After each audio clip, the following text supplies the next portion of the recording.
Hey everyone, hope you're well. I want to make a quick video about Islam and Christianity in Europe and how it could be a double-edged sword um, in what it can entail for Europeans. And what I mean is, there's an agenda that the government wants, um, and to lead, Europeans and non-indigenous Europeans down a certain path, but it could backfire on them, and it could lead us down another path more positive. And I'm going to try and explain. So this is, not going to necessarily happen, but it's just it got me thinking when I watched a short video of um, apparent Muslims in England going on hiking tours, going on a hiking walk up in the country, up the hills, near looks like kind of like around Standing Stone type areas, and then I think they were eating, curry in a church or something like that, and everybody was happy, and they were out kind of in a very English setting, and part of me was kind of like not revolts, but just oh god, here we go, reacted that way. And another part of me was like, there's something about this that's a little refreshing. And um, what I'm trying to, what I'm going to try and explain is, it's, it could go, um, yeah, towards a potentially dark path for Europe. Again, we could, you know, be heading towards another dark age, or the opposite. We could be heading towards some kind of possible, it's just possible, potential collective spiritual um, revitalization of the European soul, perhaps. Because, just a theory of mine, as you know, we, prior to where we are now, living with, we were living with Christianity for thousands of years. And the way it came was violent, and it was oppressive, and it had us living like, slaves and peasants to how we are now. Now, you can argue that we're still slaves, and to a degree, with the money system and the work and all of that, but we have had lots of freedoms for the past 100 years or so. Kind of, apart from the big wars, our life and our freedoms have been like vastly different to our ancestors, right? Living under the boot of Christianity. And this is why I think that, and loads of other people probably agree, that the government wants Islam because it's basically in replacement of the old Christianity.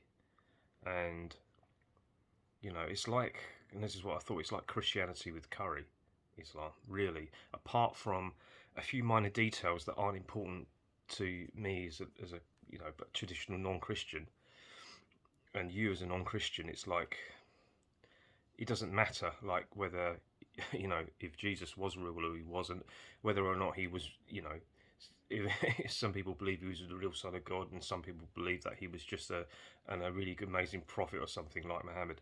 It doesn't, mean anything to you or me, but it does to a Christian. So that's the problem that they have. But and these are the really the what I'm talking about. Is my no, it's still going, I think. Sorry, I thought my video timer had run out. As I was saying, to a fundamental Christian, perhaps that means a lot, and the extremists will argue. But I have a feeling that if most people see, this is how it's there's both positive and negative in this. If most people are really Abrahamics, in the last time that they had any spiritual kind of concept imposed on them, with kind of laws and conduct, I guess, with it. And now you can argue that the spiritual part was already there in the pagan, but I guess, you know, harsh draconian laws.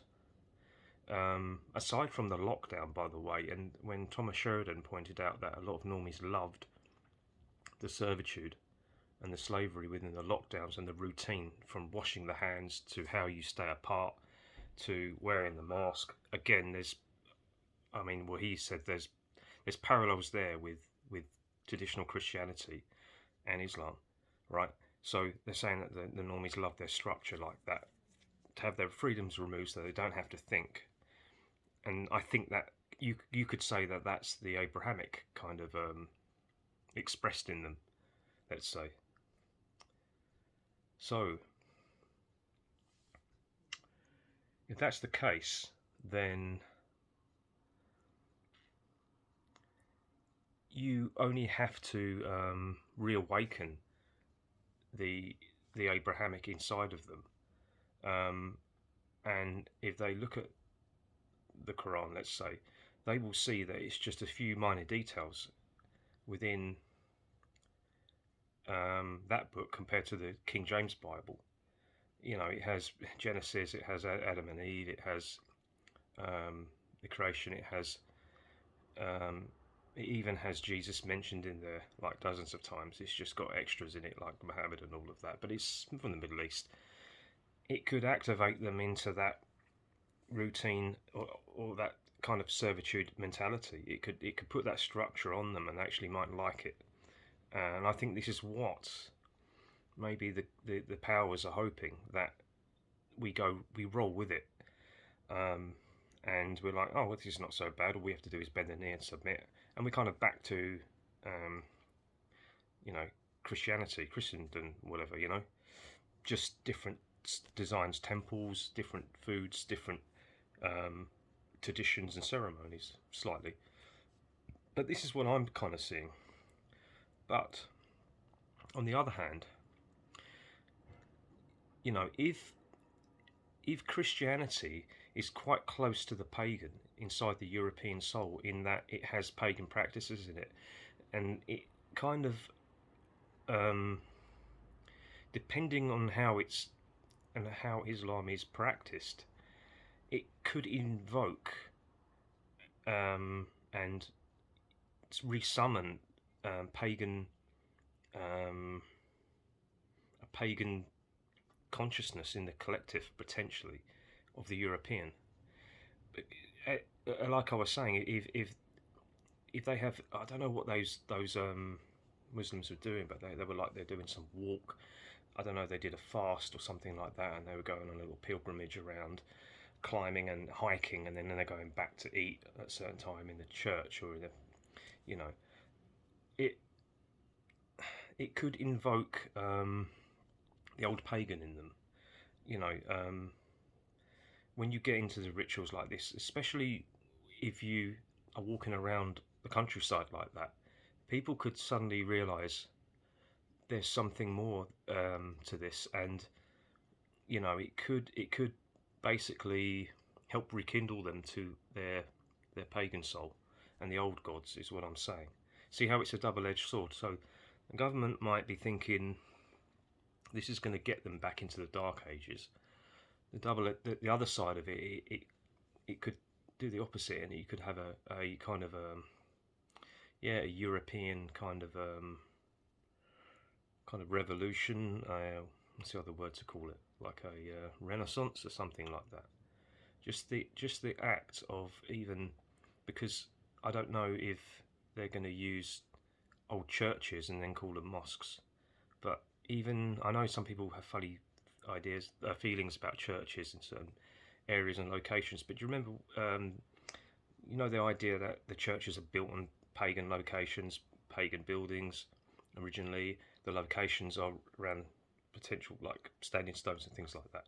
If you start to even potentially go into these places and pray and feel the echoes, or if you start walking around outside, if you start doing something, because I think that there's potentially a lot of parallels between Islam and Christianity. Maybe it could evoke some ancestral memory or something like that. That's what I mean. Or it could not. It could be that, I think that potentially there's loads. I mean, the bulk of people are Abrahamic in their thinking, and it's like again going back to that way. Christianity with curry in a bad way. So don't know if that video makes sense. I hope it does, but just some quick thoughts anyway on that. Alright, see you in the next video. Cheers.